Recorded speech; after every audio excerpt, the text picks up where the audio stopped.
Hello, everyone, and welcome back to SALT Talks. My name is John Darcy. I'm the Managing Director of SALT, which is a global thought leadership forum and networking platform at the intersection of finance, technology, and public policy. SALT Talks are a digital interview series that we launched during this work from home period with leading investors, creators, and thinkers. And what we're really trying to do during these SALT Talks is replicate the experience that we provide in our global conference series, the SALT Conference, which we host biannually in the United States and across the world. And what we're trying to do at those conferences is to provide our audience a window into the mind of subject matter experts, as well as provide a platform for what we think are big ideas that are shaping the future. And today we're very excited to welcome Governor Andrew Cuomo to SALT Talks, and we're very grateful for Governor Cuomo's time during a very interesting time taking place in the country. Governor Cuomo is the 56th governor of the state of New York. As governor, he's fought for social, racial, and economic justice for all New Yorkers.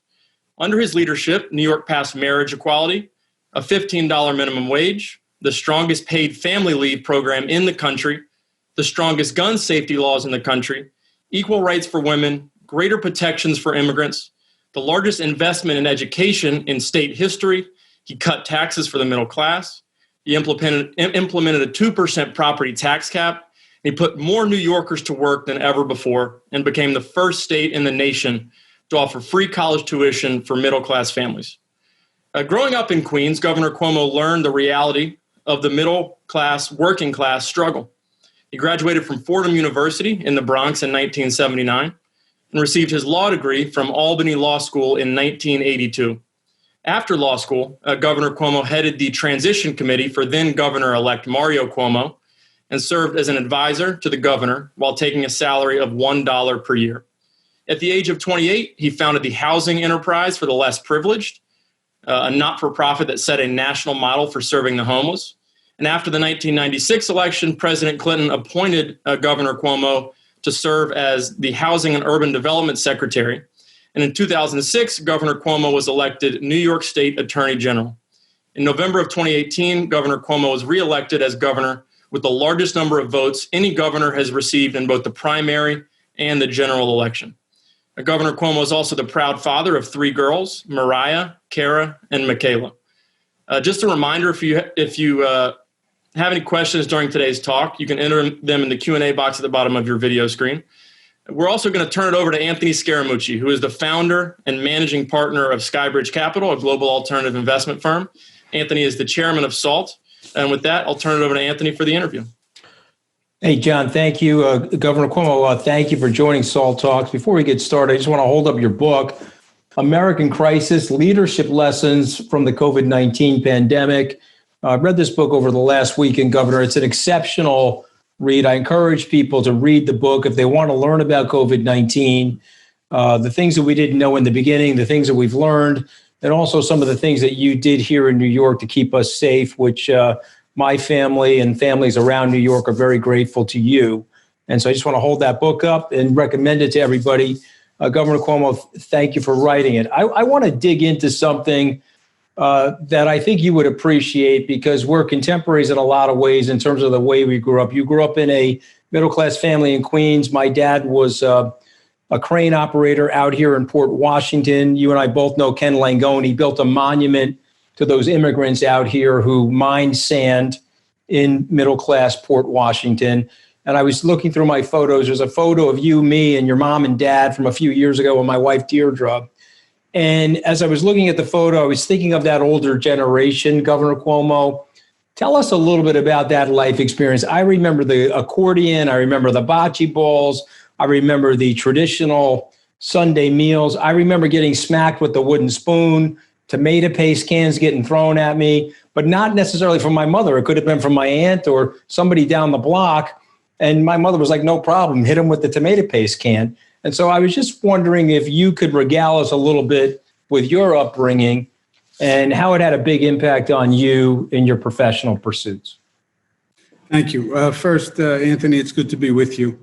I've been an admirer of yours for many, many years. I wanted to just give you a caution at the beginning of this. I'm not the other Cuomo who you talk to, who lobs those soft balls, that vague conceptual discussion. I'm a more rigorous, substantive, better athlete, better looking in general. Cuomo just. Yeah, and by the way, Governor, I don't have the Cuomo nose, so there's no way I could bring a swab like that onto set, okay? Look at this nose, okay? Okay, every Italian wants this nose, Andrew. Okay, go ahead, keep going. How nasty. My own brother, how nasty. Look, we are a product of the socialization, right, where we grew up. And my upbringing was like yours, Queens, middle class. My father doesn't become governor until I'm in my 20s, right? So he was just a middle class working lawyer. The Italian tradition was much like, I think, any immigrant tradition now. They were conservative. They had to work hard. It was about family. It was about discipline. It was about faith. They made sure the children knew the fundamental values. I worked every odd job there was. I had to pay my way through college, pay my way through law school. I was a tow truck driver. I was a landscaper. I was a security guard. You name it, I did it. Summers, you worked. We didn't get on a plane and go to Europe. There was no summer home. And I think that was very helpful. In retrospect, it was tough going through it, and the discipline was tough. But they were right. They were fundamentally right at the end of the day. It is about education. It is about respect. It is about law and order. It is about respecting police. They were right. And this country gave them a gift, and they maximized the gift. And they loved the country for it. My grandfather was named for him, Andrea. I'm working now. You can appreciate this. My father's father was a small grocery store owner, and on the side he did masonry, and he would put ornaments in the front of the house. And he made this little stone castle with stones from Jones Beach. He would go along Jones Beach and pick the nice white stones. He made this little cement castle about 5 feet high. And I have it now, must be 100 years old. And I'm rebuilding it with my daughters. Not half the artist my grandfather was, but just to give them a sense of that kind of transition and how we have to stay with it. So I'm very proud of it. Also, Queens, Nassau, where you were, it was diverse, right? It was, you grew up with Jewish people, Irish people, Asian people. That was also very helpful. It broke down all these stereotypes and differences, right? You went to school with different people, you grew up with them, you played with different people. So it took down the fear level of differences, which I think is so resonant in this nation now. Well, listen, we agree on that, and I've had my tusses with the president. This whole notion of low-income housing not being in the suburbs, Governor, I can tell you those people that I grew up with, we were surrounded by low-income housing. Many of those people went on to live the American dream, created great companies, great jobs, and we learn we're in an environment like that our differences are really not differences. Once you see each other, you see the commonality of each other. I want to go to the book for a second because I really enjoyed the book. It's a quick read, by the way. Again, I'm going to encourage everybody to read it. But why did you feel compelled to write it at this moment? You got a lot on your plate.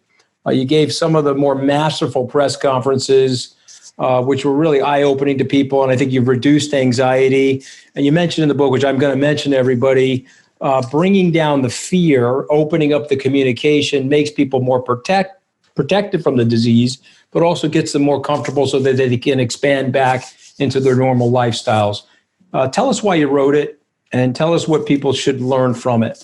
Yeah, I wrote it for two reasons, Anthony. First, because we still don't know what the heck we're doing with COVID. We're 8 months into this. The numbers are in many states are worse than ever. This is something that we should have been able to deal with. This is government incompetence meets denial, meets division, national division. The government was incompetent.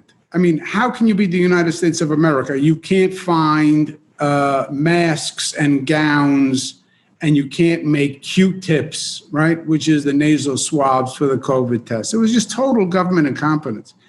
It was a denial in that the president now admits he lied about it.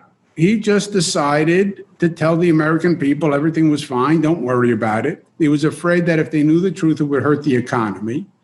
It was totally implausible. It was a virus. You don't think they're going to figure out that there's a virus when they see people dying? But that was his strategy. You know, he thinks he's a PR maven and that he can sell anything, right? But at one point, the truth catches up to you, and the truth caught up to him.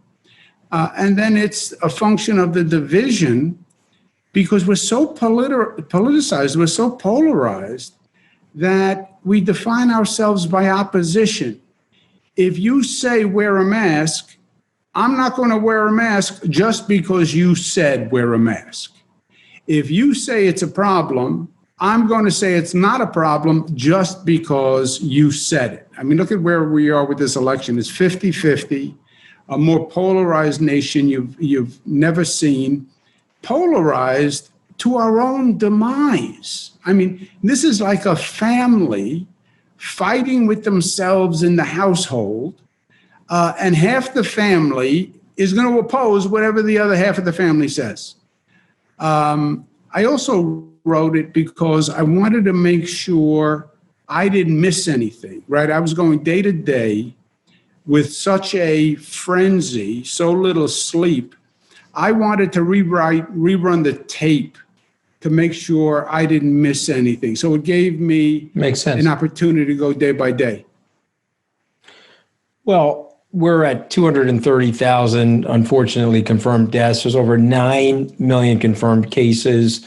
New York, stable, although the infection rate is up in New York a little because it's deeply up in the rest of the country. But I want to thank you on behalf of New York for helping us get this thing under control, making us safer. But what do we do now? What do you recommend in the midst of this large surge of infection, Governor? How can we get the virus under control? Yeah. Let me make one quick point before, just to make the point on the incompetence. COVID-19 came out of the blue. Baloney. We had SARS in 2002. Yeah, you mentioned that in the book. Dengue, Zika, MERS in 2012. SARS, MERS, and COVID, all coronaviruses, all came from China, all came from the wet markets in China, what they call zootropic viruses, came from an animal transferred to human beings. China lied about all three. The World Health Organization missed all three. We never solved any of them. We had plenty of warnings. We were just in denial. And brother, denial does not work. In government, in business, in life, you always see the problem you normally see the problem before it comes and overtakes you, right? You see the wave building as you're standing on the beach. So we just totally blew it. It hit New York so hard because the president was saying China virus, China virus, China virus. The virus had moved to Europe and was in Europe for 3 months. And we're taking flights from Europe every day, and Italians and French and Spaniards and Brits were bringing COVID to New York, and nobody told us. I mean, it was, if you wrote a movie, people would say it was implausible that the United States was that incompetent. Where we are now is, yes, the infection rate is going up. New York State, remarkably, had the highest infection rate in the United States of America. We're now the third lowest. Only Maine and Vermont have a lower infection rate. And Maine and Vermont, great states, great governors, but they don't have the density we have. They're more rural states. So it goes Maine, Vermont, New York in terms of infection rate. What we're doing is I test like a madman because I want to know the data. I'm tired of the politics. I'm tired of the anecdotal. Give me the data. And we test about 120,000 tests a day, more than any state in the nation. We test to such a level that I can tell you what neighborhood has an outbreak. It gets as tight as 2 miles in Port Washington has an outbreak. And then we focus on that micro area. We call them micro clusters. And we lock down that area with restrictions, bars, restaurants, et cetera, but only in a 2-mile area. So you're not affecting the economy overall, but you are controlling the virus. We're controlling the virus better than any other state. But when you see a little flame, you know, you're chasing, I feel like I'm looking at a field of dry grass and embers are flying. And the only strategy is when you see an ember land and start to smoke, run over there and stamp it out, and then look at the other end of the field and stamp it out. So we're doing these very limited close downs in very limited areas. Otherwise, our economy is open. Well, talk about that decision making, because you make a very good case for the logarithmic rational decision making to create that intersection between clamping down the virus, stopping it, but not stagnating the economy. And also talk about the schools, if you don't mind. I have 2 young children in the public school system, and just let us into your thought process and how you interacted with health and public safety officials and making this stuff work for the state. You know, the choice between the economy and public health was never a choice. You would say, the president would say, Republicans would say, let the private market decide. The private market is deciding. What the private market is saying, what consumers are saying is, I don't feel comfortable going into a theater and sitting next to someone. If I said today, we have limited restriction on restaurants. If I said 100% of the restaurants are open, go ahead, nobody would go. If I said Broadway was open, go see a play today, tickets are free, they would not fill the theater. You can't get the economy going until you solve the public health riddle. No question. Because people get it. And the federal government made it a binary choice. It was never a binary choice. So ironically, to the extent New Yorkers feel more comfortable about the virus, and they know we have a low infection rate, and they know we are smart and aggressive on it, it has actually facilitated the opening of the economy. And what I do is we have so much data, Anthony. I can tell you day to day what the infection rate is doing where. And then rather than open, close, if I have to, I make a minor modification. I slow down in a very small area, which is frankly, from the state's point of view, it's such a small area. Literally, we have like 3 neighborhoods now that we're slowing down. But the economy is open. There are some restrictions, but the restrictions are not what's stopping people. It's the consumer choice. People have decided what they're comfortable with, and that's what they're doing. And that's what they're going to continue to do. Makes sense, Governor. And this is a great part of your book, and so I want you to address it. You're in the fog of war. In the beginning parts, you know hardly anything. You're open to that. Then you're learning stuff. So now you're making this adaptation and pivot, which we all have to do as entrepreneurs. You have an entrepreneurial governing style. So therefore, if you had to look back, Governor, and say, okay, this is what we got right, this is what we got wrong, this is what we need to be thinking about, God forbid, for the next pandemic, what would be some of those things as you're making the evaluation and analysis? And you more or less addressed it in the book, but I'd like you to expound on it a little bit.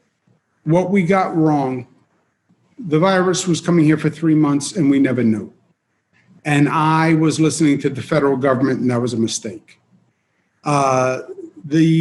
We were told the spread was only if people had symptoms, when they cough, when they sneeze, et cetera. 3 months later, they say that was wrong.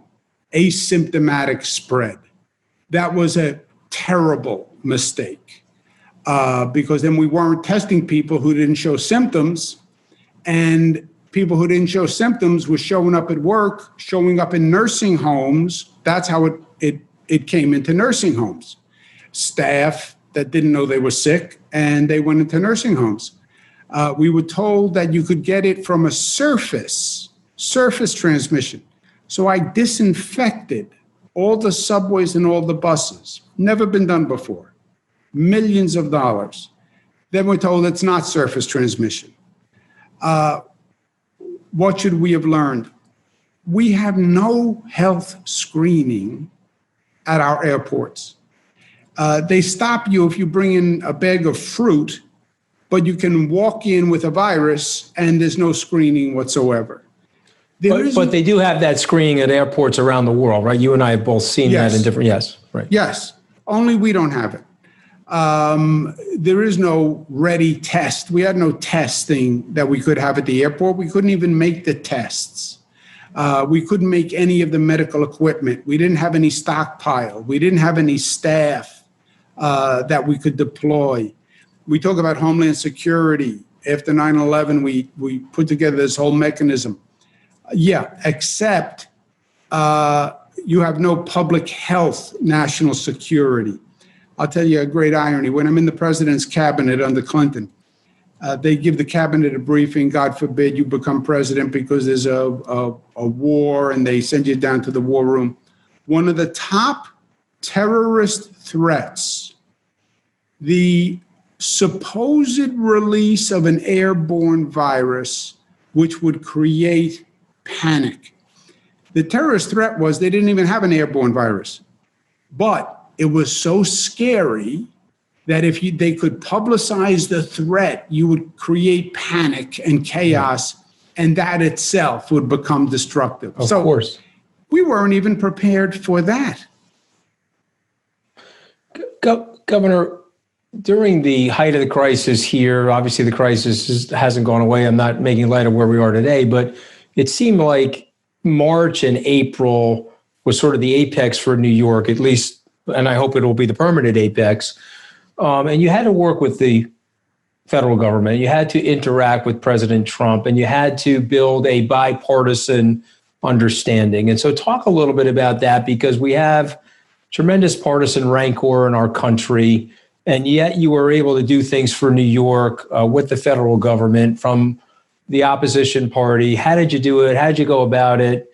What are some of the recommendations you have for your fellow citizens in terms of dealing with that rancor? First, dealing with the president, you're right. We have great polarization in the nation, and that's one of the main problems I think that we have, period. It's pervasive. I didn't have a bipartisan problem with the president. I had a Republican Senate for 8 years. I got a lot done with the Republican Senate. I don't see it as politics. I see it as dealing with people, right? You're a Republican, right? If I had a backdrop, yours says salt, mine would say pepper, right? So we're not supposed to get along. No, sir. Yours actually couldn't say pepper because I own pepper. I thought somebody was going to do that to me, Gov. So I went out and bought the pepperconference.com. Just want to make sure you know that. Oh, because I was going to hold up, Mark. I'm going to sue you for patent infringement. There you go, right? But look, you and I are reasonable people, and we have issues that we differ on, but we have issues. We can talk. We can communicate. The president, I had opposed on many of his policies since he became president.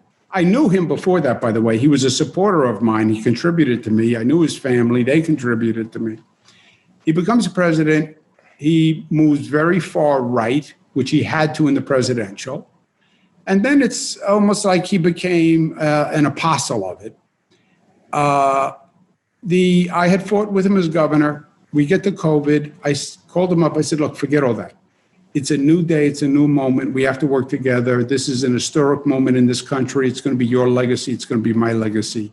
Let's do this together. We happen to have the worst problem in the country because of that ambush from Europe and all those European flights are landing at JFK, et cetera. The problem was not politics. He is an impossible human being to deal with. And I'm in the business of dealing with human beings. I didn't know that, Andrew. You know, I only got shot out of a cannon, and we've got a whole time limit, 11 days named after my last name, but that's fine. But I didn't know that. But go ahead. Keep going. He really is impossible. Now, it's interesting because the extreme personalities, and you know this from your business, are normally in some ways easier to deal with. A narcissist is almost the easiest to deal with, right? If you get yourself out of your head and you're just trying to communicate with the other person and you're seeing it through their way. So in some ways, he was easy because he is a classic narcissist. And he needed to be applauded. He needed to get credit. He needed to be, had a genuflect. Oh, thank you, thank you, thank you. If it wasn't for the press, I did all that. But he is really unreasonable, almost to the point of a disorder. And at one point, he was in such denial of the virus that we just were at loggerheads because I was saying, we can't deny it. I have people dying. I can't keep praising you when you are in denial. And eventually it just didn't work. Well, and now, you know, he has his legacy, and it's an interesting situation that we're living with right now. There may be a Biden administration coming, and I'm sort of thinking that there's going to be, in fact, I would just tell everybody on this SALT cast that at least the prediction markets have it at 92%. So let's, for this sake of this question, you're a policy advisor to Vice President Biden, who's now the president-elect. What would be some of the priorities that you would want to have in the first 100 days? What would you advise him? Do I get 4? Yeah, anything you want. COVID, economic stimulus. We have to get COVID under control. We don't get COVID under control. We don't get that vaccine right. Nothing else matters. You're not going to erase fear just because you say the economy's open, go back to work. It's not going to happen.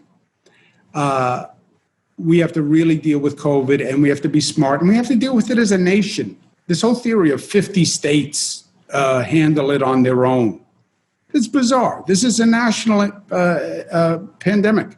I never heard of delegating it to 50 states. How do I deal with the virus? I have my virus under control. I have New Jersey up, Connecticut up, Massachusetts up. They're all coming into my state. It's like trying to control a virus in your home when people are walking in and out. So we have to get COVID right, and we have to get serious about it. And that's going to be a whole reboot of COVID. The vaccine has to be right. They have Can I stop you 1 second, Governor? Do you believe what the vice president said in one of the debates? He said, I want to stop the virus, but not stop the economy. So do you believe that we could do that without having a work stoppage or a closure like what's going on in the United Kingdom? Or you think that has to come together for a period of time? If you're smart, you can do it. That's what we're doing. In New York, it's the testing and it's the data, right? Mm-hmm. How do you run your business? You run your business on data. Correct. I get 120,000 tests a day. I get a map of the state and where the 120,000 cases are. And I look at the clusters and I attack the clusters. But you have to have that data. To have that data, you have to have accepted the concept that COVID is an issue. Why am I doing more testing than any other state? Because many of these other states followed Trump's logic. Don't test, because if you don't test, you won't see the cases. Right. What does that mean? On that theory, don't arrest anyone and you have no crime rate. I mean, Well, because, Governor, as we both know, they're using it as a political tool. They're suggesting, he said more than once last week, well, on November 4th, you won't ever hear of COVID again. And he's suggesting to people, don't wear the masks and come to my super spreader events because it's a hoax. It's more or less is how he said it. And now he'll claim that he was attacking the media, but go look at his statements. He more or less believes that. So I guess my question is, how do you, and you did some of this in your speech, you gave a very rousing, empathic speech at the DNC over the summer. How do you effectively engage the other half of the country that actually believes President Trump that it is a hoax or it's not something to be taken seriously? How do you put those two together? Because you and I both know if we don't do that, you're not going to be able to tamp it down properly. Look, it's a relationship that has to be restored. And I'll tell you why I think Biden is the right guy. I don't believe Trump created the divisions. I don't think he's that impactful. I think he sensed the division and then he played to the division because he's fundamentally a marketing guy, right? We know him from New York. He was never a businessman. He was never a builder. He's a marketer. He saw the anti-Semitism. He saw the racism. He saw the fear of the immigrants. He saw the controversy around guns. He saw the controversy around abortion. And he divide and conquer, right? The oldest strategy, divide and conquer. He saw a crack, he put a wedge in that crack, and he hammered that crack. And he exploded the crack.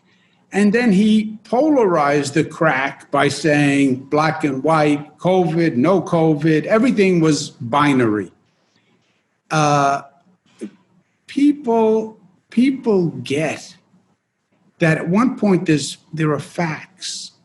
237,000 people are dead. That's a fact. People know people who died. That's a fact.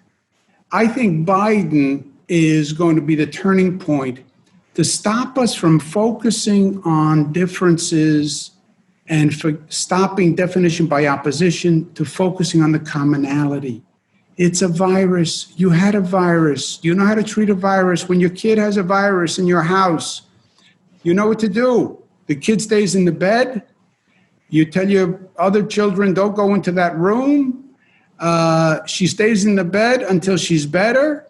And don't let her get out of the bed too soon. I think there's a common sense to this that Biden can communicate to people.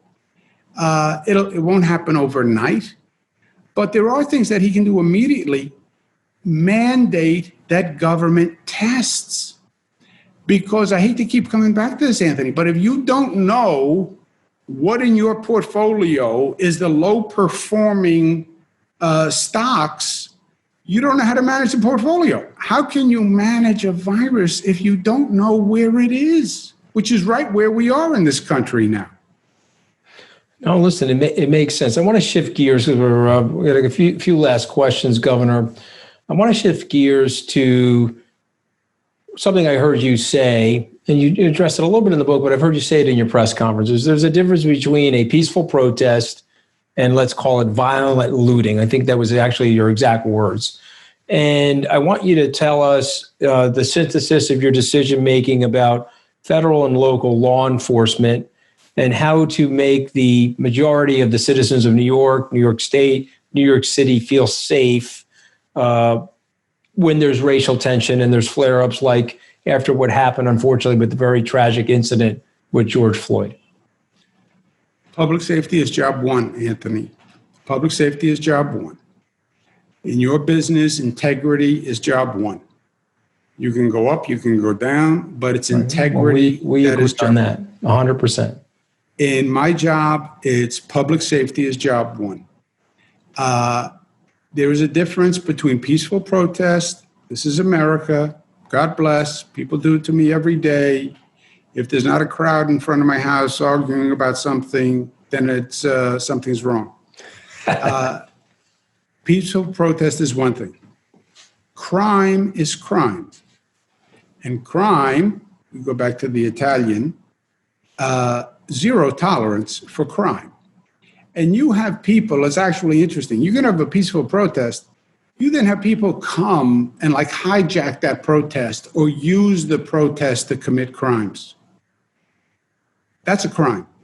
Arrest them and treat them as the criminals that they are, period.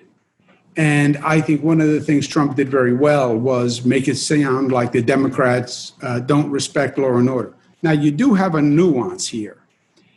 The George Floyd, Eric Garner, goes back to Rodney King. You do have unfairness towards African Americans in the criminal justice system. You do. And that George Floyd situation was horrendous, and the other 30 situations were horrendous. They have to be addressed. They're offensive to every American. I don't care if you're black, if you're white. We don't kill people on the street with 4 cops. We don't do that. That has to be addressed. But you can address that without saying I'm anti-law and order, right? You have a bad Catholic priest who abuses a child. It's terrible, it's disgusting, it has to be punished. Doesn't mean I turn my back on the Catholic Church. One bad cop doesn't mean all cops are bad. So in this environment, that nuance is hard to communicate. No, I accept that, Governor. The city has been under economic stress as a result of COVID-19. You and I, unfortunately, sir, are old enough now to see the oscillation of that city. We saw it in the 70s. We saw its resurgence. We saw it in the 90s, back in resurgence. Tell us a little bit about the city that you and I love. Many people on this call love. What's your prediction for what happens to the city over the next 3 to 5 years? Well, it will come back if we bring it back. We have gone through this before. By the way, after 9/11, nobody would come back to New York City because it was going to be a terrorist target, if you remember. We can never go back. Well, yeah, remember Battery Park, that whole area, you were very discounted real estate. All those people did very well by being contrarians. Oh, yeah. There's part of that, but it's more than just COVID. First you have to be honest in your acknowledgement of the problem. It's COVID and the density of the city is scary. It's been the civil disobedience. It's homeless people on the streets. It's a sense that crime is out of control. It's all of that, right? And you have to address each one of those things. I think the main factor is COVID, but we have to purposefully address all of those issues and show the city and the revitalization and the rebirth. We have an economic problem, not just in the shortfall for the city and the state.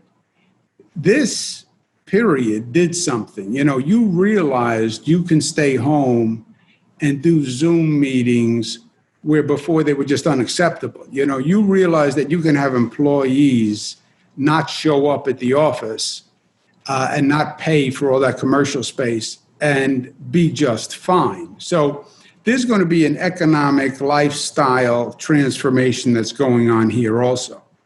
But New York City, I'm going to be part of a very aggressive resurgence, revitalization campaign.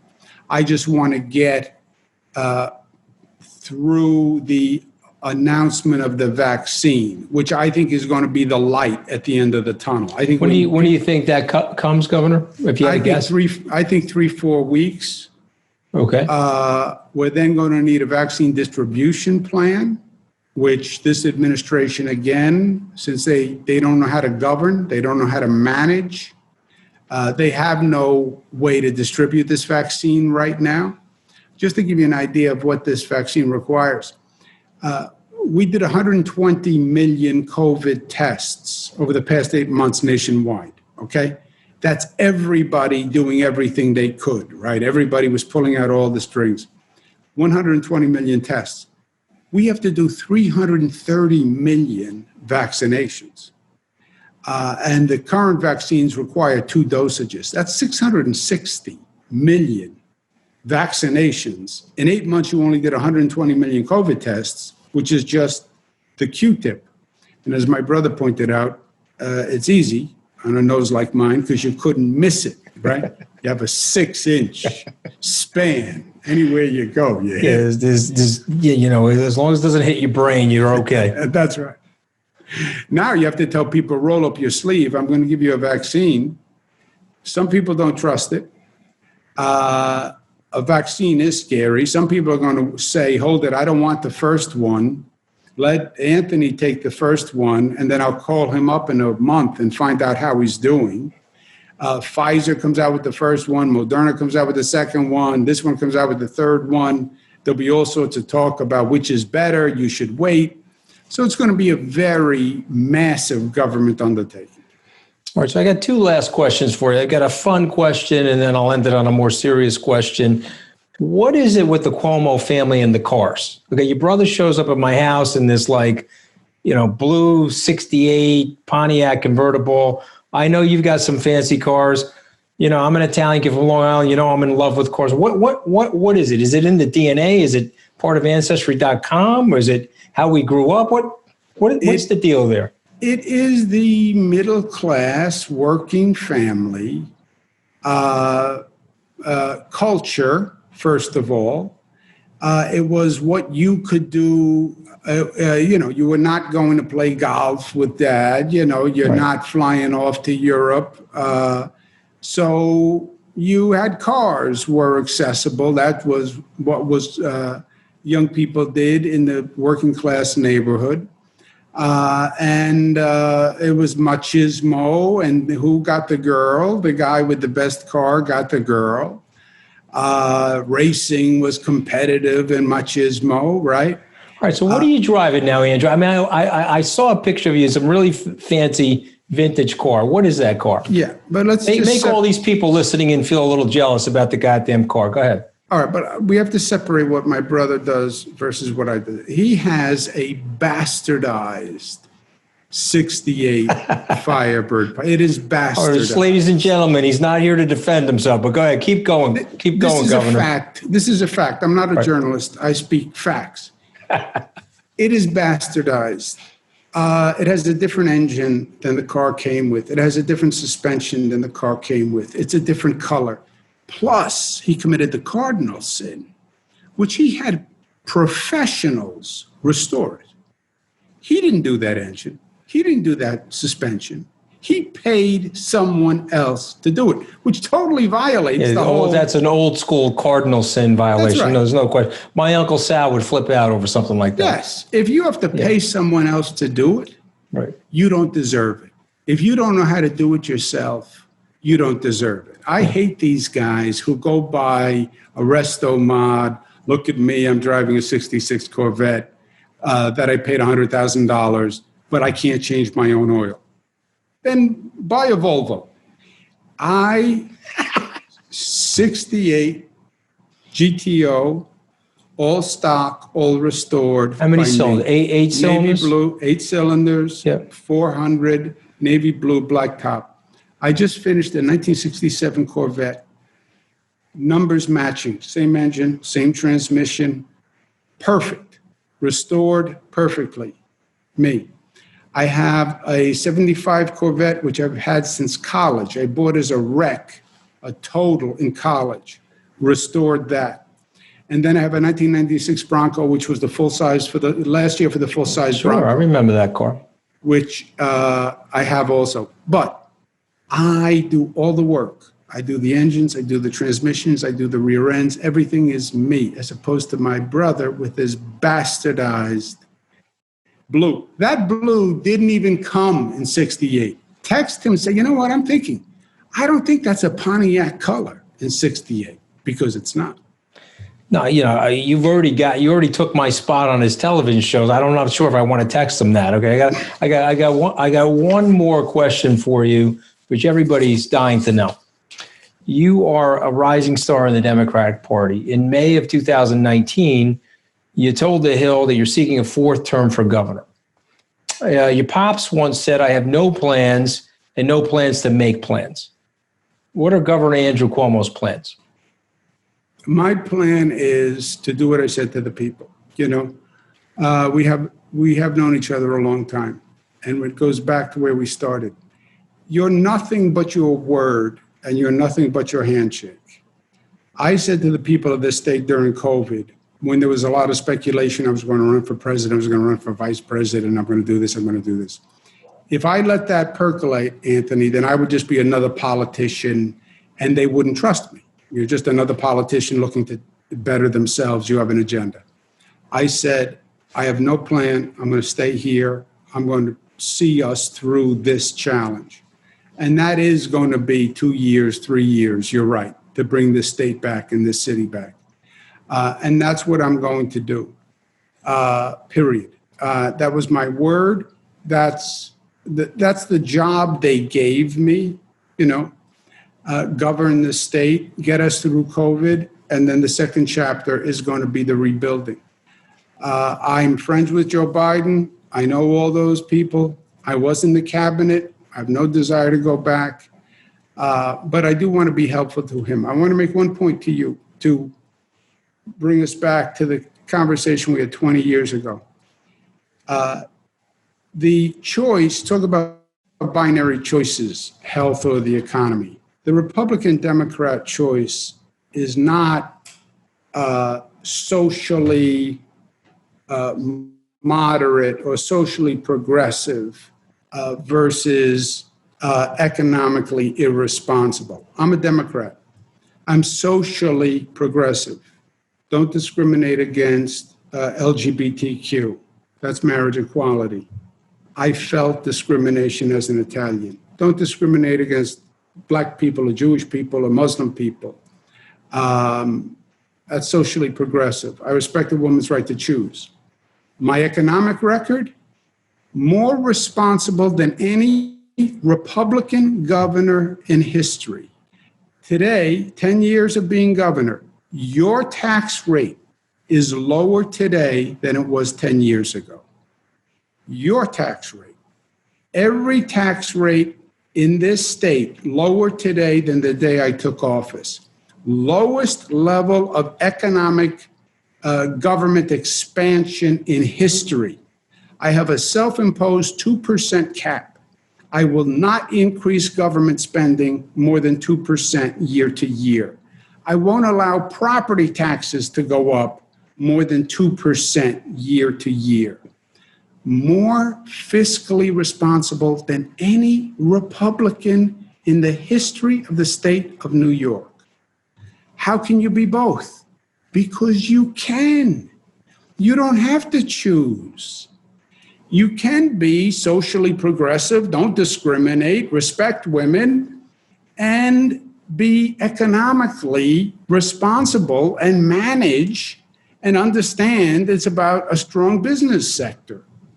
And I've done both, which is what I told you I would do 20 years ago. I love it because 20 years ago, we did have the conversation, right? Because when people say they're fiscally liberal, you got half the country hating the word liberal.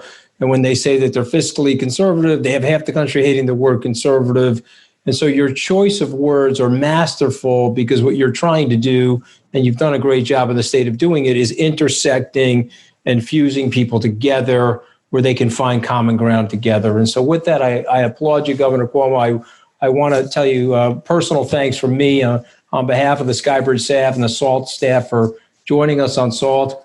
The book is great, American Crisis, Leadership Lessons from the COVID-19 Pandemic. If you need a nose job, though, sir, I mean, just look at this thing. If you need one, just let me know because I could make a really good referral for you. But if you don't need one, that's fine too. You look fine on the cover of the book. I just wanted you to know that.